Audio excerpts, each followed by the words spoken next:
Ukisema jinsi zinalipa unamaanisha Jerut anaendelea kupata manufaa ya mkataba wa kusambaza kits za Simba Sports Club kwa sababu ameendelea kutimiza zile ahadi ambazo alizoahidiana na klabu ya wekundu wa Msimbazi Simba. Hii leo ametoa zawadi au ametimiza mkataba kwa kutoa gari 4 kwa wachezaji 4 wa kimataifa. Inakuwa ni motivations kwa wachezaji na kuona jinsi gani ambavyo klabu inawathamini kupitia mdhamini wao.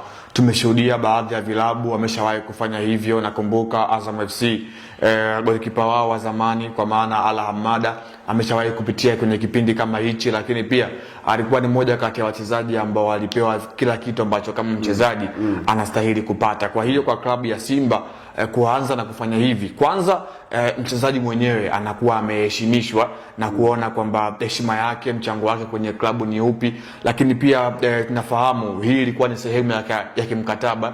Kwa hiyo mdhamini ama mzabuni ambaye alikuwa na hiyo haki au wajibu ameweza kutimiza. Unaona kwa jiji la Dar es Salaam ni jiji ambalo limekuwa na pilika nyingi, kwenye lengo ya usafiri nayo pia itakuwa ni rahisi kwa mchezaji, kwa maana kwenye safari zake binafsi nje ya timu atakuwa anaweza kupata huo urahisi sometimes